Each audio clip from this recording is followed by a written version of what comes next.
Video by Emmanuel. Hello, good afternoon. It is your host, Emmanuel Isaiah Smith, and today's date is Thursday, November 20th, 2025. The time is 4:35 p.m., and I am in Aventura, Florida. The topic of today's lecture is plausibility. Before I get into today's lecture, ladies and gentlemen, I would like to address a certain matter, and I would like to address this matter to anyone who practices what is known today to be gang stalking. I want to address you personally before I start this lecture because, as it were, I found myself compelled to address you personally today before starting my latest lecture. Here's what I would like to say. First and foremost, I invoke my First Amendment right to the United States Constitution to say what I'm saying, what I've said in the past, and what I will most definitely say in the future about gang stalking and other matters. What I would like to say to gang stalkers countrywide right now is this. My program is not a disruption to society. Your actions are a disruption to society. There's no telling how many targeted persons and non-targeted persons alike that have been negatively affected or harmed by your buffoonish social system in which various segments of the population operate as a fraternal order, as it were, in tandem, so as to not make a clearer path forward for themselves as sovereign United States citizens, but rather to trample on other persons who are not in your social order or your social fraternity. That makes you a villain and not an innovator. That makes you a problem and not a solution. That makes you a belligerent and not a hero. Ultimately, your signaling protocol that you use, that you've chosen to use, and I believe that this mechanism was implemented in the absence of any law banning such activity. Okay, there's no law presently anywhere on the U.S. legal code that prohibits persons from covert communication methods with one another. It's not illegal. You've made it illegal, or you've made it criminal, because you use covert signaling mechanisms and covert communications methods to create dangerous situations for persons who do not use such a covert communications method. Simply sending a signal or using a verbal command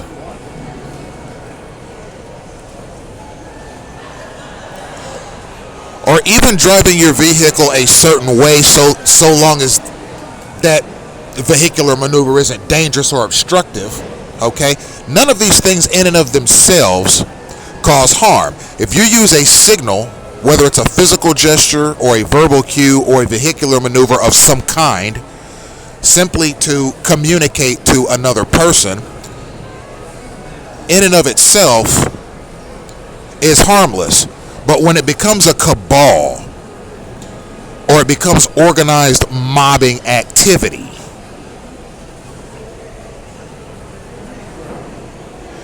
Then it becomes criminal. Because you're using a signaling mechanism and some other tracking protocol to find people you don't know and pester them, annoy them, harass them, or attack them for no reason other than to either satisfy the whim of whoever it is that sent you to that person, or get some sort of a fracas started with that person that will result in some sort of legal action or some other governmental or legal misadventure to happen to that person. Because what a lot of you stalkers are doing is you're going around and you're being pointed in the direction of people that you are supposed to at some point go near with no intention other than to annoy that person. And then when you go and do that, your hope as a stalker is that some sort of a dust up will happen. I hope this person gets angry. I hope this person yells at me. I hope this person attacks me. I hope this person does something so that the authorities will have to be called. And then I'll have a cool story to go home and tell my girlfriend tonight. Hey, you'll never believe what happened to me at the mall today. I was just minding my own business, going about my own business. I wasn't bothering anybody. I wasn't taking any signals. I wasn't using any covert communications method. I wasn't stalking anybody. But just out of the blue, this gigantic mountain of a man just stood up and started swearing and threatening me and all this other stuff. And eventually mall security was called. And the police were called, and it was just the biggest fracas you ever seen. He got a disturbance citation issued against him, and I had to fill out a report. And oh well, some people, right? That's why a stalker becomes a stalker. Okay, they're given opportunities to create a fracas or some other buffoonish activity, so as to bring attention to themselves at the expense of a targeted individual. And that's the point. Their point is to make sport of people that they don't know. Not because it's justified, or because it's appropriate, or because it's needed, or because it's necessary. They do it so that they'll have the opportunity to bring some kind of a measure of attention to themselves in the fracas at the expense of the other person. Okay, that's the new social order in the United States of America. Ultimately, ladies and gentlemen, also to you stalkers, okay, you all are risking making your country, your government, your family, your people, and your God look like a total mess with your activity. And it always boggles the mind, particularly my mind, when I see you operate out in public with the intention of annoying people and possibly harming that person. I mean, a lot of you stalkers are using vehicular maneuvers that are designed to cause collisions. A lot of you people are approaching people and pestering them in ways that are designed to cause a fracas. A lot of you are going into institutions like schools and workplaces, colleges and universities, retail establishments, supermarkets, public facilities, and you are waiting for signals that will send you, or rather point you in the direction of a person that you are supposed to intimidate, harm, harass, annoy, or attack. And a lot of you are using biohazardous attacks when you see your target. Not because it's justified, but because you want to cause maximum damage to that person while you have the chance, and pick up your social credit and then take your butt somewhere else. Okay, because you're not contributing to society. Rather, you are simply colliding into it with your thuggishness, with the sole purpose of bringing attention to yourself in the ensuing fracas. So, ultimately, you stalkers are perplexing me as well with your capacity to make your country look bad. And you don't appear to care. And this is not only to the stalkers themselves, but this is also to you undercover operatives, you liaisons, and the orchestrators of gang stalking, which are perpetually operating this program from behind the scenes. Why? Because you're gelatin in your character, first of all. And secondly, it's because this program has the capacity to be ruled unconstitutional. And you want to wield every ounce of power you can while you are participants in this program, and squeeze every dollar you can out of it as well. Okay, I've talked in previous lectures, ladies and gentlemen, about the follow the money element of clandestine gang stalking. And you want to essentially participate in this program as often as you possibly can until this program is exposed, repealed, and banished and thrown into the dustbin of history. So, you stalkers, you're perplexing me with your capacity to make yourselves look bad and make the people around you look bad and make your country look bad, and you don't seem to care. You guys are content with damaging the image of your country in order to participate in what may be the most buffoonish social maneuvering that any country has ever seen in the history of the world. Okay, we've seen various heads of state and various persons of authority and power do some rather interesting things throughout history, particularly over the past 10,000 years. But none of those things, ladies and gentlemen, is as dumb, aloof, annoying, troublesome, unpatriotic, unconstitutional, dangerous, and biohazardous as clandestine gang stalking. So that makes this program, in my mind, the most destructive program to ever exist, because it includes essentially a large portion, or what you might refer to as a vast swath of the American population in order to operate. You see, because apparently the days are over in the United States where corrupt officials or corrupt regimes or corrupt companies take all the blame for their corruptions and their various dust-ups with respect to the ethical application of their corporate and governmental operations. Now, the people themselves are being involved in the dust-up, in the corruption, in the violence, in the hindrance of people's personal liberties and civil freedoms. The people have been basically recruited into this violent, hostile, pandering, disgusting social order, which has roots in a program from the 1960s called COINTELPRO that the FBI has since renounced. So as you can see, ladies and gentlemen, this program is not only ill-conceived or ill-bred, it's maladjusted and it is poorly implemented.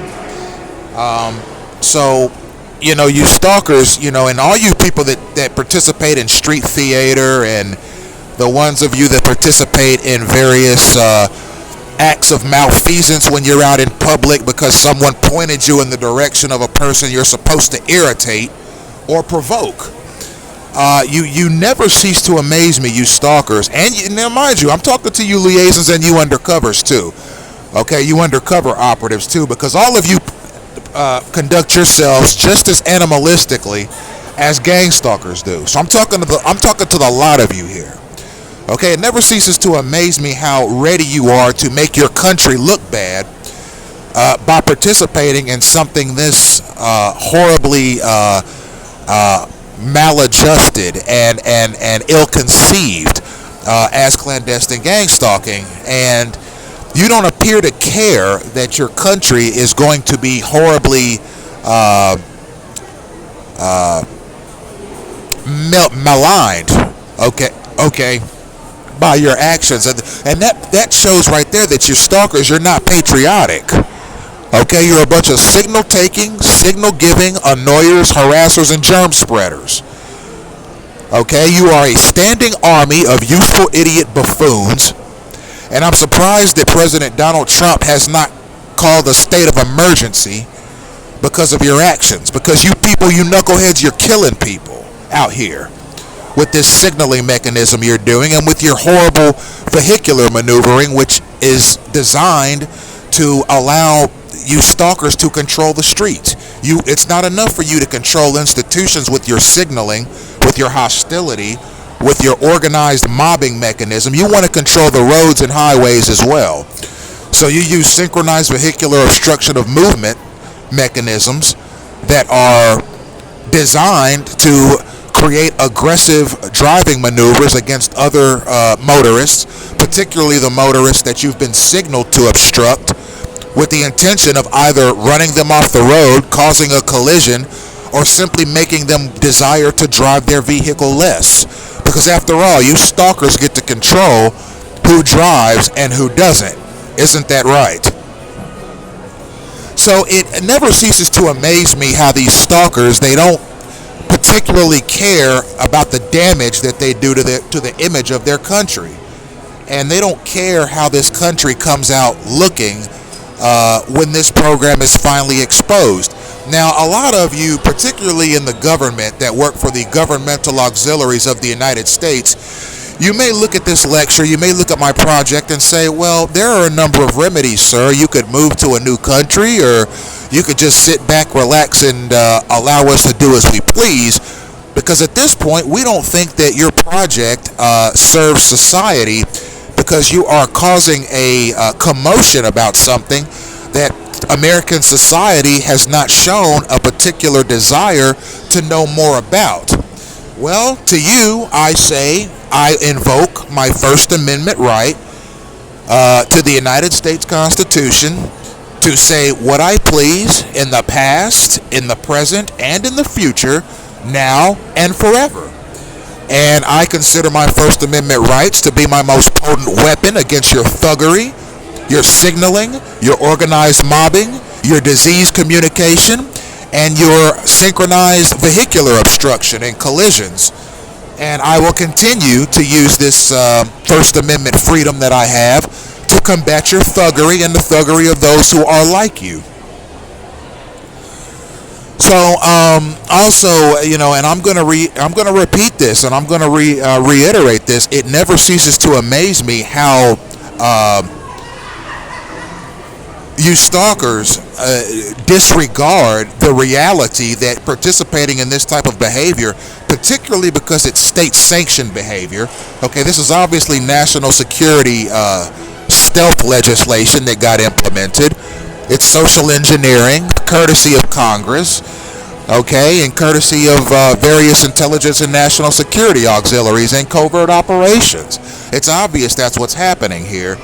And it's obviously meant to change and control the trajectory of the lives of various United States citizens in a helpful capacity to some and in a harmful capacity to others, based on a number of criteria and judgments.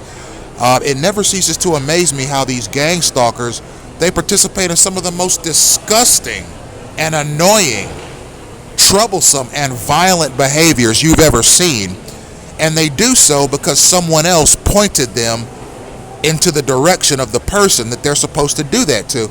And that's why I call them useful idiots, is because they follow the command of other people and commit these harms and these trespasses against their fellow citizen without thinking of the consequences but rather acting at the behest of another person, particularly another gang stalker who signaled them into the direction of the person that they're supposed to pester. So ultimately, you have a group of people who just simply don't care what this type of behavior is going to do to the image of their country. And my significant other, Lori, who is a female, runs into these same useful idiots, the ones that follow people around because of a signal that was given to them, or a verbal command, or maybe a vehicular maneuver that it points the stalker in the direction of the target that they're supposed to pester, and they simply blindly follow that signal despite the harm or the damage that it will do to the target. And it just never ceases to amaze me how these gang stalkers, these liaisons, these undercover operatives, all of you conduct yourself like zoo animals, and none of you seem to give any thought to the damage to the reputation and the image of your country that your actions are going to have. You just simply blindly and sort of in a, I guess you could call it almost a reverence that you have for the deleterious behaviors that you're instructed to perpetrate against other people on a daily basis, giving no thought to the damage that this program is going to do to your image, to the image of your family, your community, your culture, your heritage, your God, your faith, your country. You don't care. You give no thought whatsoever to the damage that your behavior, your thuggish behavior, is going to have on your country.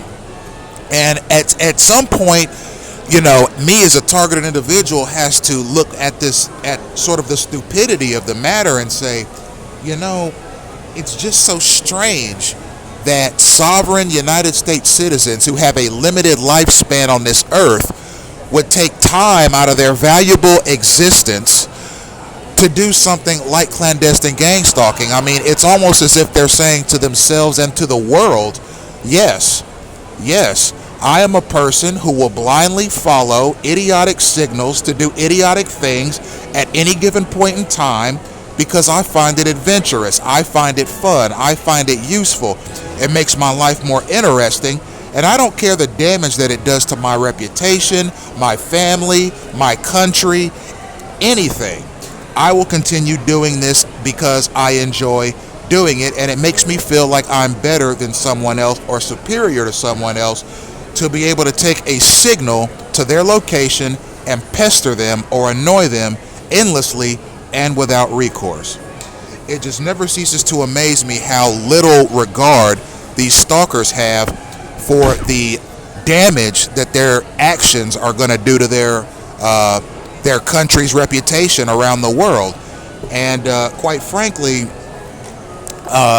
I think that there are a number of business and political decisions that America has taken over the past 30 years that has damaged its image and reputation around the world.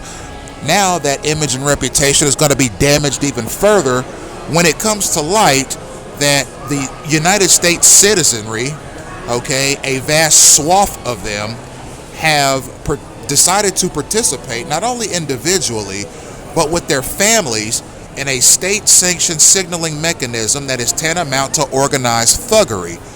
And it never ceases to amaze me how little the stalkers themselves seem to care about how bad this is going to make their country look or the damage that it's going to do to the country's reputation. It just appears to me that their goal is just simply to cause as much of a problem or as much of an annoyance or as much of a disruption to their target as possible, regardless of the effect that it has on the stalker themselves, the target, or the reputation of the stalker's country, which is obviously going to be damaged by their actions and their collective malfeasance. And again, I would like to emphasize those of you particularly, and I sense that persons in particular in the Department of Defense and possibly the Department of Justice, and I imagine there are probably a few elected representatives as well who know of me, who know of my work, who know of the gang stalking conundrum that feel that it's just simply not enough of an issue to bring to the mainstream conversation, you go right ahead thinking that it's perfectly fine. It's not going to change what I do in the slightest. I will continue to invoke my First Amendment right to the United States Constitution to say what I have and continue to say in the past, in the present, and in the future, and nothing is going to change. If you are a federal, state, or local employee, perhaps you are a member of a state or local government, and you have a problem with a sovereign United States citizen coming forward about what is obviously the most disgusting, annoying, disruptive, idiotic, and foolish social order that any society has ever put together in the history of mankind, you go right ahead feeling that way. I'm going to continue to speak out on it because I feel it's in my best interest as a United States citizen. And I'll also reemphasize this news that I came across, particularly over the last 14 days, that has essentially been the talk of the United Nations, in which a UN ambassador to the United Nations from the United States went before 100 member countries and said in front of those countries that they believe that the country known as Cuba is a state sponsor of terrorism.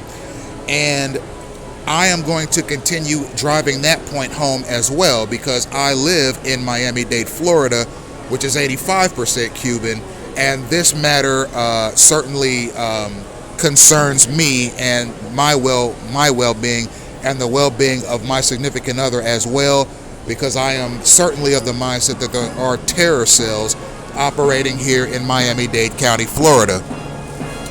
So I'm going to get back to my main point, because there are a number of persons of Cuban descent who know that I have brought that matter to the attention of the public, and they obviously resent that matter. Again, I invoke my First Amendment I invoke my First Amendment right to the United States Constitution to say what I'm saying now, to say what I'm saying in the future, and saying what I am saying right now in the present. And I will continue to invoke my First Amendment right to the United States Constitution to make these matters known. Now, ladies and gentlemen, I'm going to start the lecture here at about the 30-minute mark.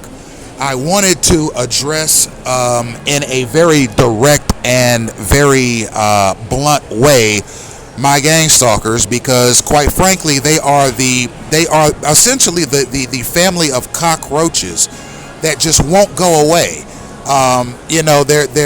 They have what you might refer to as pest control people that have to go in and exterminate the pest in order for it to go away, because they are constantly reproducing and constantly coming back. Okay, and I don't know if you've ever had cockroaches in your home. I've been lucky not to, but I've heard of the various challenges that homeowners face when they have cockroaches in their home. Essentially, when you kill one, it doesn't stop the epidemic. You could kill a family, it doesn't stop the epidemic. You have to get to the root of the problem, and that is the reproduction of the cockroach epidemic. So essentially what you'll have to do is hire an exterminator to exterminate the problem or beat it at the root. That is how we have to approach clandestine gang stalking, ladies and gentlemen. It is one of those problems that you cannot face or disrupt head on. You have to disrupt it, you have to beat it, you have to undo it at the root of the problem. Because if you don't, you're going to continue to have problems with your stalkers, who again have made no conscious effort to act or conduct themselves in a manner that will make themselves, their families, their country, or their God look good, but rather the opposite. And they continue to operate in such a capacity because their activity is state sanctioned. And I'm going to come right back to you, persons in the U.S. federal establishment, state establishments, and local establishments who have a problem grasping that I'm exercising my constitutional right to free speech and you have some sort of an issue with what I'm saying or the premises that I raise, I'm going to tell you again in this lecture, I am a sovereign United States citizen. I am being faced with a vast, well-resourced, and endlessly staffed state-sanctioned signal disruption, harassment, intimidation, germ spreading, and attack mechanism that it certainly threatens my trajectory through this life, but it also threatens the capacity for the United States federal government to be seen in a positive light. And it's obvious that the orchestrators of this program, the participators of this program, the people who participate in its various auspices, etc., simply do not they are either too absent-minded to give thought to the reality that their actions will have a damaging effect on the image of their country, but they also appear not to have any respect for the fact that their actions are going to have a bad or a damaging impact on their own personal reputations and also the health and safety of the people that they are targeting. It is just a very aloof, very buffoonish, very brutish, very hateful, very derived, and very synchronous attack mechanism that various persons that I refer to as useful idiots take part in for no reason other than to pester, annoy, harass, intimidate, or anger people that they have absolutely no idea who these people are. And like I said, when one leaves, another one comes right in his place to continue the harassment or the pestering. And again, regardless of the damage that it does to their image, the image of their family, and to the image of their creator, whoever that may be, or whoever it is they choose to worship. No thought is given by these gang stalkers as to the damage that their actions do to their country, their image, their family, their reputation, or the image of the God that they worship. They just blindly obey and blindly participate in what I like to call state-sanctioned thuggery. Now, you may ask yourself, well, did the United States have noble or positive intentions in implementing this program? And the answer to that, in my estimation, is no. And the reason it's no is because there were no debates about this program on the Senate floor. There were no inquiries as to what its consequences would be on the American populace, and there is no room for such a program to exist in the U.S. Constitution. Okay, the U.S. Constitution guarantees life, liberty, and happiness, or rather the pursuit of life, liberty, and happiness for every United States citizen that is born into this country. And this program that I've talked about for 10 years, called clandestine gang stalking, does not allow for life, liberty, and happiness for the targeted individual. Rather, it allows a cabal of buffoonish, aloof, useful idiot types that essentially just do whatever they're told to endlessly travail, or rather wander through various cities and states throughout the Union. I'm talking all 50 states, including Hawaii and Alaska, looking to assert themselves, not necessarily just assert themselves as a societal unit, but rather assert themselves by disrupting the lives of other people. And that is that's their modus operandi. And it's shameful. And it's something that apparently the U.S. Congress is not going to call a state of emergency on, because a lot of them probably participate in it in their spare times, or have family members that do the same. So I would like to stop there as far as the general address to undercover operatives, gang stalkers, and liaisons. And I would like to begin the plausibility portion of this lecture. So I've mentioned in previous lectures where when you go to the mainstream news apparatus, or you go to the mainstream web search apparatus in the United States, and you do searches for topics like gang stalking or community harassment or hate stalking or covert war, you're going to come across a number of websites that, rather than explore the topic from a relevant, intelligent,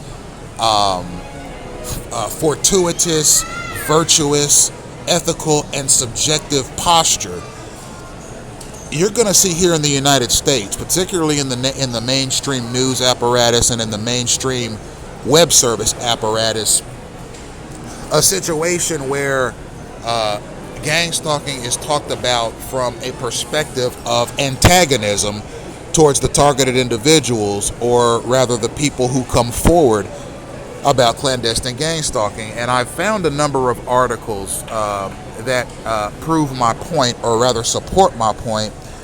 And I would like to read these articles for you with respect to their contribution to this plausibility lecture that I'm doing here today. And mind you, ladies and gentlemen, I, your host, Emmanuel Isaiah Smith, would tell you if there were any discrepancies or any deviations between the instances of clandestine gang stalking that I experience in my personal life that are essentially congruent to the matters that I talk about in lectures.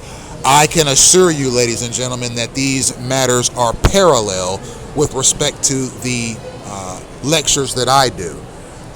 The instances of clandestine gang stalking that I experience in my personal life are parallel to the narratives, topics, and suggestions that I make in my lecture.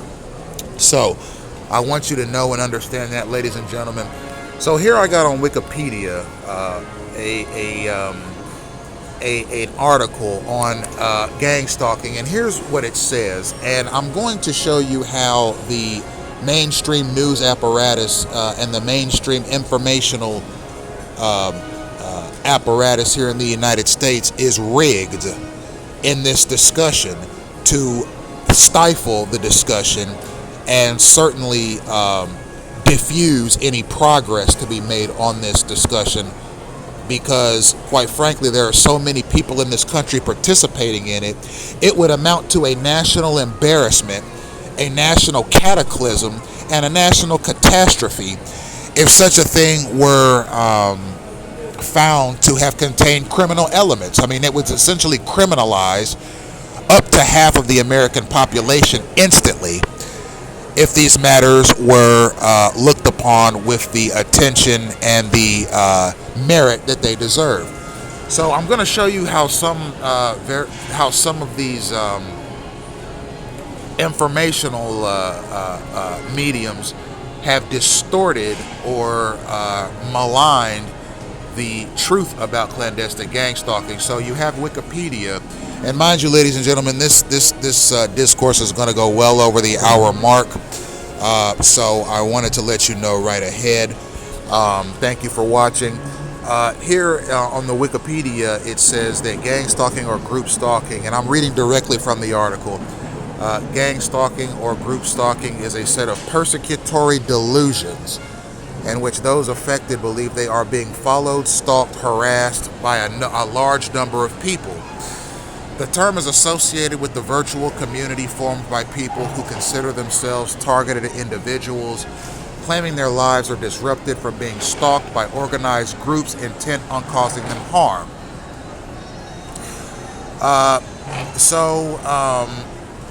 I'm going to skip down to the online communities portion of this Wikipedia article, which says, in 2016, an article in the New York Times estimated that more than 10,000 people were participating in online communities organized around the conviction that its members are victims of a sprawling conspiracy to harass thousands of everyday Americans with mind control weapons and armies of so-called gang stalkers.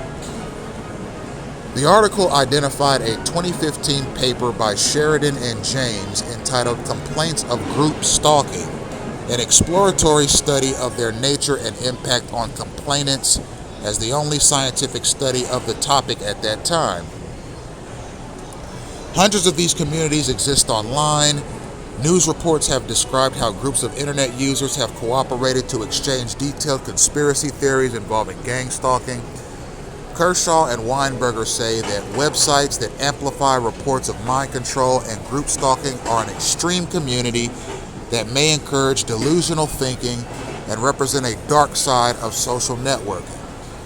They may reinforce the troubled thinking of the mentally ill and impede treatment.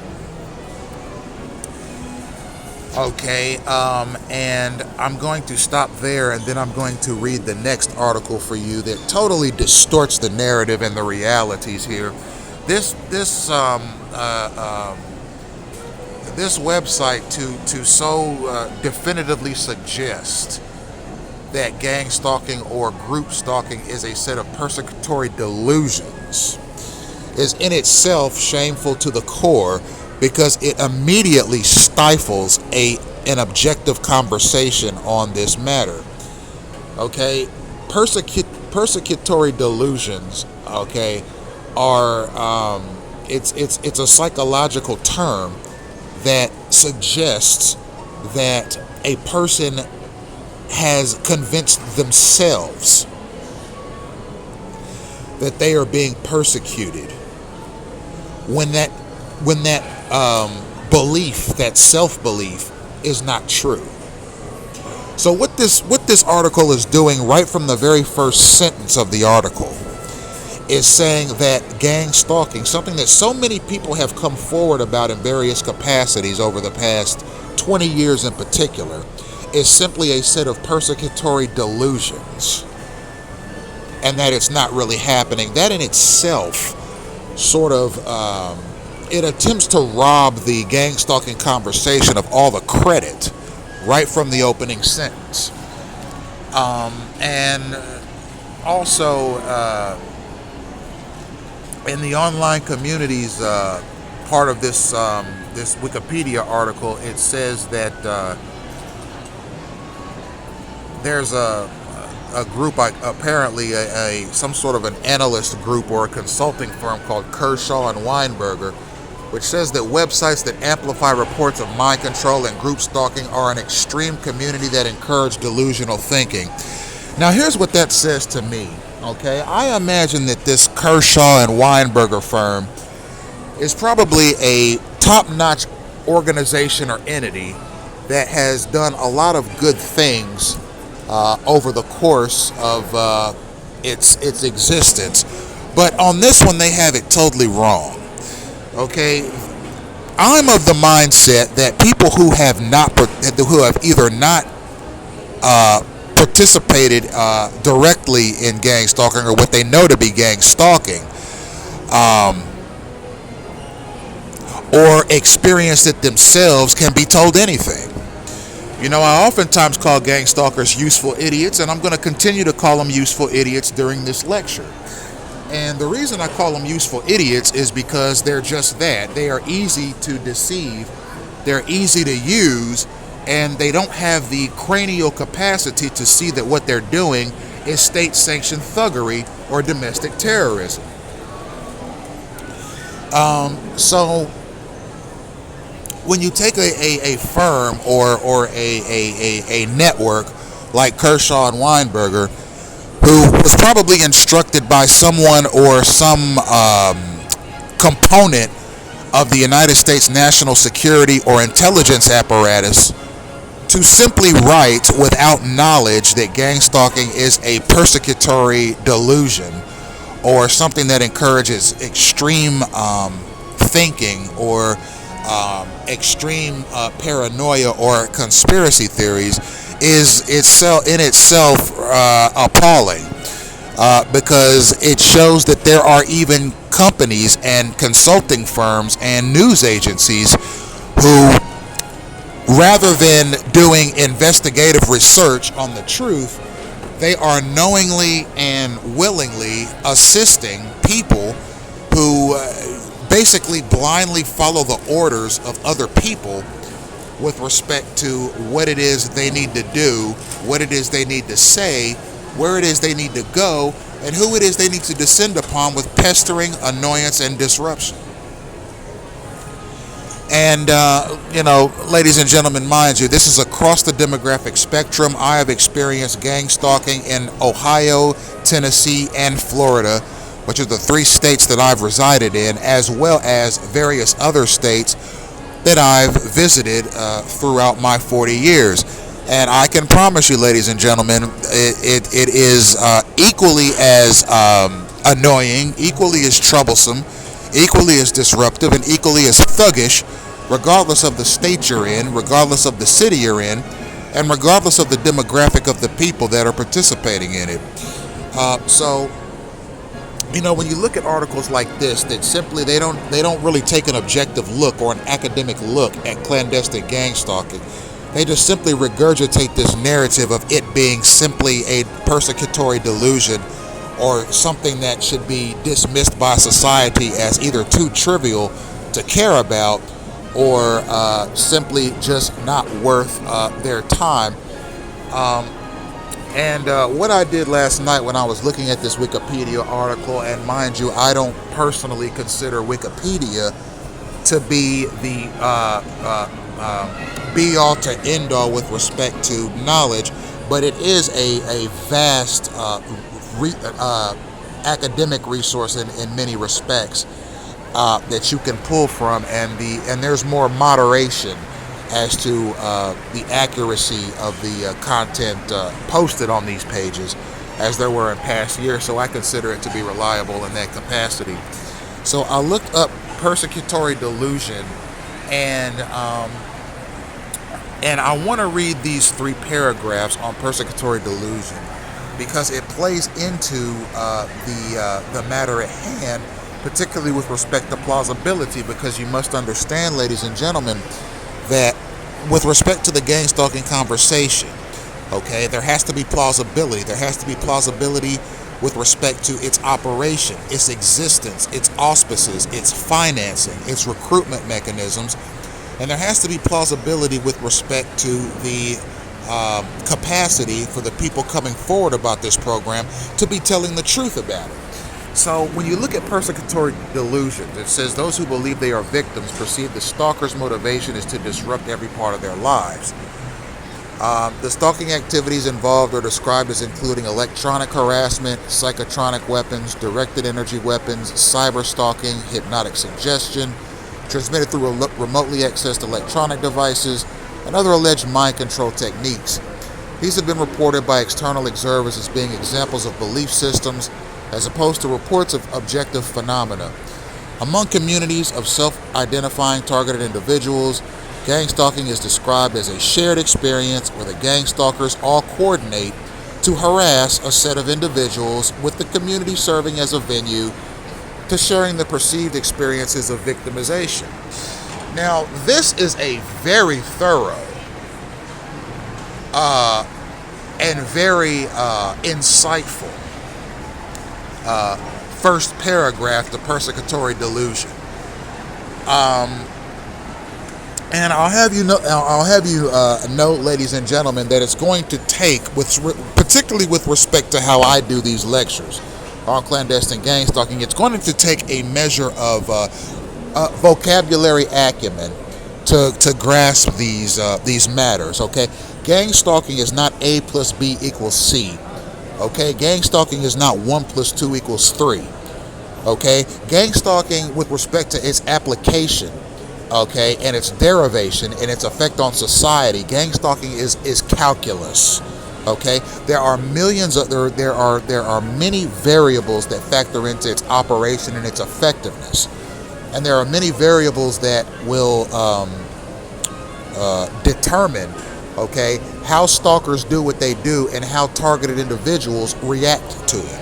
You see, so this is not a simple matter. It's a very multi-layered and a very multifaceted matter.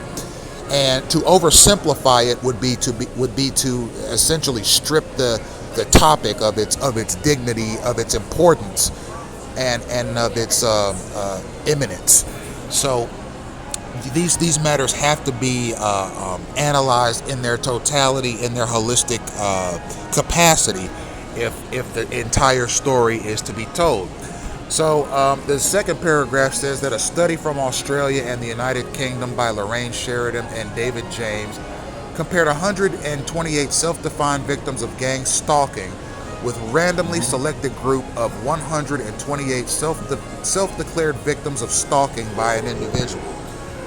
All 128 victims of gang stalking were judged to be delusional, compared with only 5 victims of individual stalking. The research found highly significant differences between the two samples on depressive symptoms, post-traumatic symptomology, and adverse impact on social and occupational function, with the self-declared victims of gang stalking being more severely affected. The authors concluded that group stalking appears to be delusional in basis, but complainants suffered marked psychological and practical sequelae. This is important because the assessment of risk in stalking cases early referred to psychiatric services and allocation of police resources. While a great majority of those who claim to be targeted individuals do not pose a danger to others, a 2018 analysis found that some have acted out with violence, sometimes extreme. In 2022, a reported believer in gang stalking was accused of killing 4 people in Ohio. He uploaded a video before the shooting in which he said that he wanted to help other targeted individuals, and that he would conduct the first counterattack against mind control in history. A manifesto was found on the shooter's computer in which he wrote that his neighbors were mind-controlling terrorists. So, this is interesting, and it's very much in line with some of the narratives that I've drawn concerning clandestine gang stalking, particularly over the past year.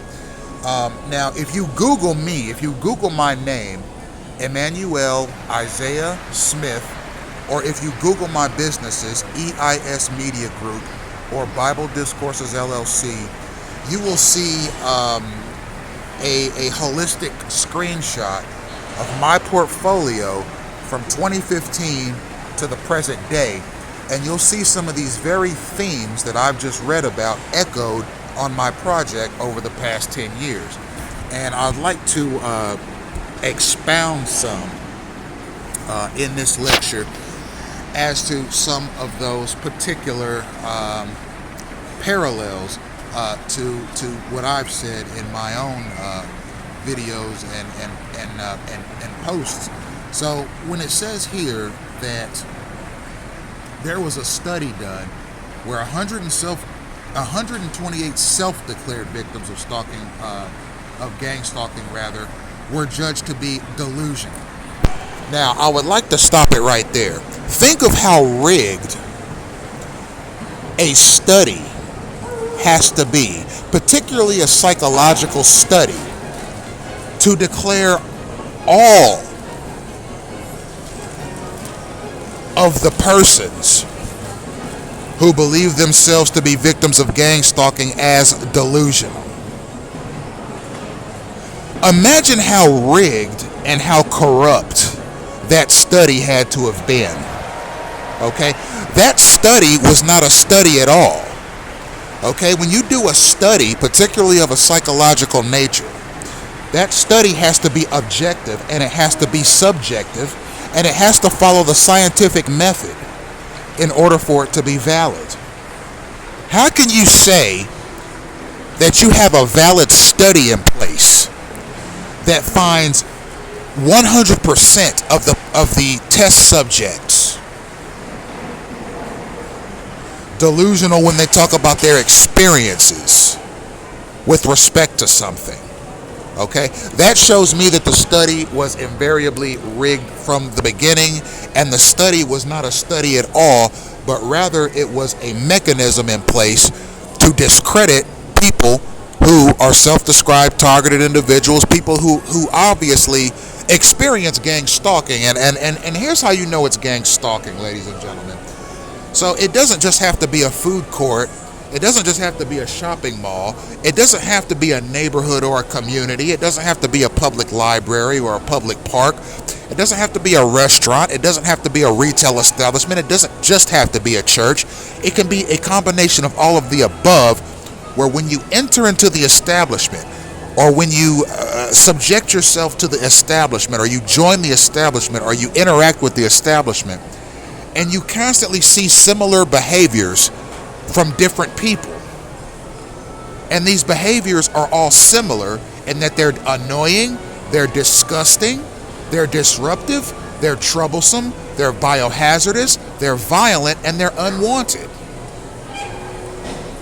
You see, when different people start exhibiting similar behaviors towards a person, regardless of where they are, a targeted individual at some point realizes that they are the common denominator.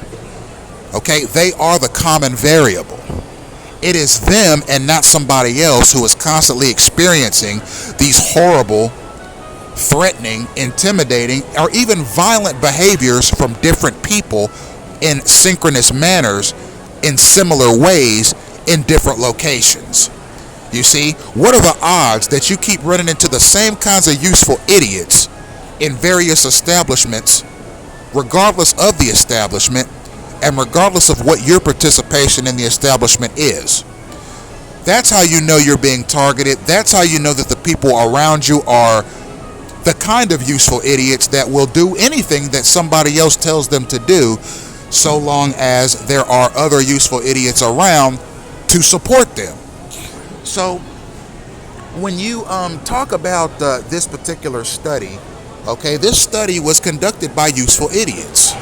Okay, the kind of people that would probably participate in gang stalking themselves, the kind of people who like seeing covert, clandestine, thuggish, buffoonish, hostile, violent, intimidating, annoying, disruptive, or disgusting behaviors by people going unchecked, unpunished, and not only that, but nourished and fed by the military-industrial complex, who essentially provides the weapons and the technology that gang stalkers need to constantly and persistently pester people that they don't know.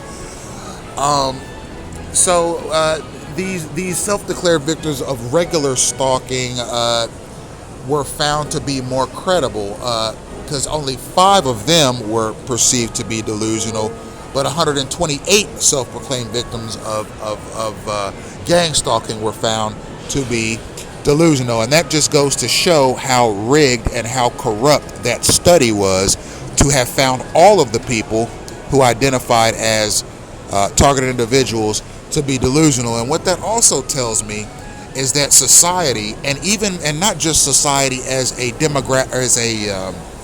anthropological unit, but society with the governmental and religious establishments included in it, have already decided that they are not going to assign merit to this political problem. Okay, they're already saying, okay, if you're a targeted individual and you encounter this gang stalking menace, don't expect any help from us in your quest to rid yourself of it, because all of our political establishments are going to turn a blind eye. All of our courts are going to turn a blind eye. Our departments of defense and justice are going to turn a blind eye. The American news media is going to turn a blind eye, and the American religious establishment is going to turn a blind eye. And the cherry on top will be our psychological community designating you all as mentally deficient, and you are going to have an extremely insurmountable by Emmanuel odds leveled against you as targeted persons if you decide to come forward about this, because the entire United States societal mechanism is going to be rigged against you from the minute you come forward. And I thought it was interesting in the 3rd paragraph, where it says that a great majority of those who claim to be targeted individuals do not pose a threat to others. And that will suggest that this program, okay, it's damaging, dangerous, disruptive, and wasteful. Because mind you, this program costs money to run. It's a state-sanctioned program of domination and intimidation and essentially the eradication of meritocracy in this country. But rather the use of clandestine means to help some segments of the population and damage others. This will suggest that this program in its entirety, in its very operation, is essentially a political steamroller that is made to trample on various persons regardless of if they pose a threat to society or not. That will suggest that this program's auspices are sketchy. This program's auspices are shady, and this program's auspices are rooted in anything that is ignoble, brutish, wasteful, hateful, and terroristic. And the reason I call it terroristic is because it causes the systematic demise of American citizens in a fashion that is oftentimes violent. That is the definition of terrorism. You are causing terror you are introducing terror into American society through a state-sanctioned signaling mechanism and disruption, harassment, and attack protocol. That's just as much an act of terrorism as simply blowing up a building or simply carrying out a mass attack. They are all equal in operation. You are causing the deaths of many people simultaneously with your actions. Okay? That is terrorism. That makes gang stalking terrorism, and that makes its participants terrorists. So, it says that some targeted persons have acted out with violence, sometimes extreme. I can assure you, ladies and gentlemen, that these instances of targeted persons acting out with extreme violence are the direct result of a prolonged and intensified community mobbing, community harassment, or organized mobbing mechanism in which that person's very life was dismantled from the top down by total and complete strangers that happened to take signals to his exact location so as to invariably disrupt his trajectory forward. I can assure you, ladies and gentlemen, because that's what stalkers want, okay? When they approach a targeted person with the intention of harassing, intimidating, pestering, annoying, spreading bacterial infections, or attacking him, they do so with the hope that he will lash out against them. Okay, that's the point. The point is to get a rise or a reaction out of the targeted person. That's why these liaisons, these undercover operatives, these stalkers, all of these persons that I described as acting like zoo animals, this is why they do what they do. Okay? They do what they do with the intention of riling somebody up, of getting someone angry, of causing somebody to do something violent or causing themselves any measure of embarrassment or any measure of trouble to themselves or other. That's the point. The point is to provoke this person until they do something that puts their own lives in jeopardy, that puts their own freedom in jeopardy. You see, that's the point. That's why these stalkers do what they do. They constantly find people to pester and harass so that that person will go off the rails, so that they'll go off, so that they'll lash out, so that they'll do something violent, or so that they'll do something that will cause a fracas or a ruckus or a confrontation that will end in the targeted person themselves being harmed.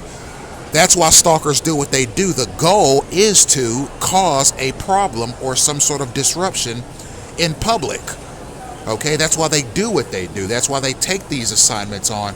They want to draw attention. They want to create some sort of a buzz or create some sort of a ruckus that will draw attention to themselves at the expense of the target that they have chosen to pester that day.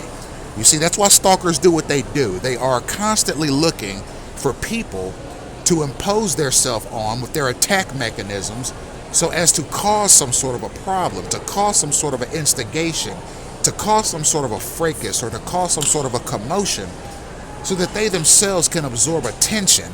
And so the targeted person who might lash out, or who might not lash out, or who might act out, will cause negative attention to come to themselves, or will create a situation where the police are called, or where security is called, or where some other authority is called, and the targeted person, the one you've decided to pester that day, is talked to or cited or even arrested, depending on the nature of the lashing out. And that's what stalkers do. That's why they operate. That's how they operate.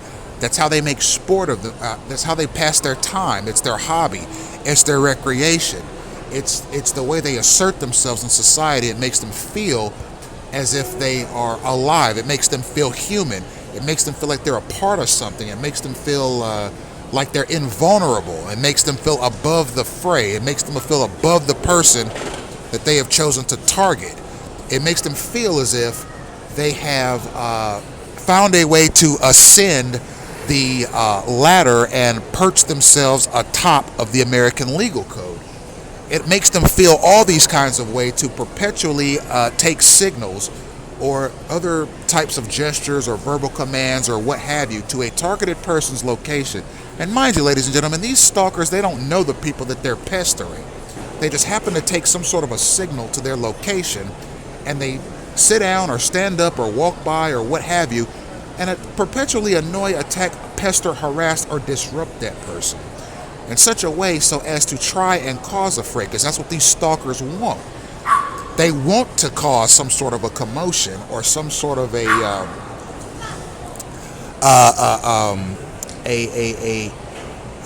disruption or some sort of an instigated instance of chaos, to where the targeted person is disrupted or made uncomfortable, or maybe they feel attacked or threatened, and they act out in such a way that will cause a detriment to their own person.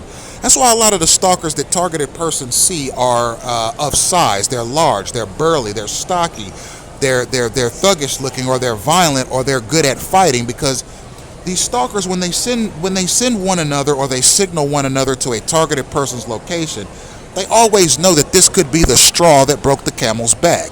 They always know that this could be the day that this targeted person lashes out or acts out or does this or that. So when stalkers are signaled to a targeted person's location by another stalker, they are always ready. They're always watching. They're always documenting, just in case this just happens to be the day where the target lashes out or finally defends themselves with an act of self-defense. And when these stalkers do that, they hope that it causes some sort of a commotion, or that it causes some sort of an instigation or some kind of a problem. That's how they get their kicks. That's what makes their life worth living. That's what makes their life enjoyable. That's what makes their life adventurous, is going around and provoking people with the expectation that their actions will create some sort of a disruption or some kind of a fracas. It's something that they do, I don't know if they do it out of amusement or if they actually think that they're exercising some sort of superiority over the next person by constantly using this synchronized mobbing mechanism to find targets to pester, harass, annoy, attack, or spread airborne bacterial diseases and germs to arbitrarily at the drop of a dime, at the drop of a pen, or at the whim of somebody else, or having taken some clandestine signal from some other third party. It certainly boggles the mind, ladies and gentlemen. And I'm going to look at the next article here. We are going to look at electronic harassment. Electronic harassment this is another Wikipedia article. Electronic harassment, electromagnetic torture, psychotronic torture. It says this is conspiracy theory describing the hostile use of mundane electrical magnetic devices such as radios or microwaves against self-identified targeted individuals. They believe that malicious actors are transmitting sounds and thoughts into persons' heads, affecting their bodies, and harassing them generally. It continues, the delusion often concerns government agents or crime rings and alleges that the perpetrators use electromagnetic radiation, such as the microwave auditory effect, radar, and surveillance techniques to carry out their goals. It continues, some targeted individuals claim to be victims of gang stalking and may have created or joined support or advocacy groups. It continues, multiple medical professionals have concluded that these experiences are hallucinations, the result of delusional disorders or psychosis. The article continues in the experiences module. It says the experiences of people who describe themselves as undergoing electronic harassment using esoteric technology and who call themselves targeted individuals vary, but experiences often include hearing voices in their heads, calling them by name, often mocking them or others around them, as well as physical sensations like burning. They've also described being under physical surveillance by one or more people. Many of these people act and function otherwise normally, and included among them are people who are successful in their careers and lives otherwise, who find these experiences confusing, upsetting, and sometimes shameful, but entirely real. They use news stories, military journals, and declassified national security documents to support their allegations that governments have developed technology that can send voices into people's heads and cause them to feel things. And that is a quote by a New York Times article, apparently. The New York Times has estimated that there are more than 10,000 people that self-identify as targeted individuals. And then the article continues, psychologist Lorraine Sheridan co-authored a study of gang stalking in the Journal of Forensic Psychiatry and Psychology. According to Sheridan, one has to think of the TI phenomenon in terms of people with paranoid symptoms who have hit upon the gang stalking idea as an explanation of what is happening to them. Mental health professionals say that TIs can experience hallucinations, and their explanations of being targeted or harassed arise from delusional disorders or psychosis. Now, I would like to direct you, I would like to pivot right off of this article, which quotes quite a few of the more disruptive views of the gang stalking disruption, targeted individuals, and their communication of their experiences. I'd like to pivot right off of this and direct you, the viewer, to my 5-part lecture series on weapons technology in clandestine gang stalking, where I talk about all of the weapons and all of the surveillance techniques that are used in clandestine gang stalking, how they work and why they work. And yes, ladies and gentlemen, there are devices that are in the employ of the United States Departments of Justice and Defense that have the capacity to alter thoughts, emotions, and behaviors remotely. Okay? One such object or one such weapon or product is called a stemaceiver, and these have been in existence for about 30 years now, and were created, if I'm not mistaken, by a Yale University professor. And you can research these stemmaceivers on Google search, and you will be able to see exactly how they work and exactly how they have the capacity to manipulate person's behaviors, thoughts, emotions, and brain activity. It's quite interesting. I highly recommend that you look at it. And I would like to continue on these articles that paint the targeted persons as psychotic or hallucinogenic or delusional or schizophrenic or paranoid or self-deluded or having just attempted to create some sort of a fracas or a buzz around the matter. These articles are, in my opinion, in the coming years, these articles will be rendered obsolete. as more persons, provided I'm not the only one, come forward about clandestine gang stalking and its operation, and the various experience that these targeted individuals have had with this clandestine program, I believe as more and more of this information becomes publicly available, that you will start to see a phasing out of this notion, this idea, okay, this establishment status quo motion or notion of gang stalking simply being a some sort of a delusion that people are having. It begs the suspension of disbelief to think that this many people in the United States would come forward about something that they believe they're experiencing, and all of these people who are unrelated, okay, they don't have any path of communication with one another, and this so-called group of 10,000, we'll call it, that these various psychological establishments, these sociological establishments keep referencing, okay, with respect to putting their experiences with gang stalking on these online community forums and so forth. So many of their experiences mirror each other and have parallels to one another and feed one another and verify one another, to the degree where if a person were to read just 10 of these articles that self-described targeted individuals have written, it would be impossible to see it would be impossible not to see the similarities in their experiences with clandestine gang stalking, and it would make one immediately assign merit to what these people are saying. I mean, think of it, 10 different people in 10 different community forums giving 10 different stories on their experiences with clandestine gang stalking, and all of those stories have similarities to one another.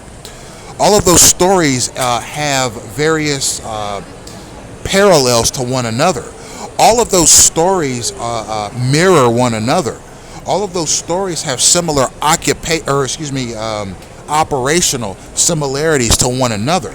It would be impossible not to notice that, and it would be impossible not to assign merit to the reality that this program not only exists, but that it serves as an affliction to various persons in this country.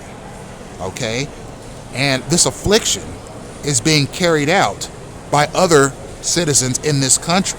Okay, it's a protocol, it's a method, it's a social order, it's a fraternity, it's a sorority, it's a cult, it's a standing army, it's a nation within a nation. Okay, it's a society within a society.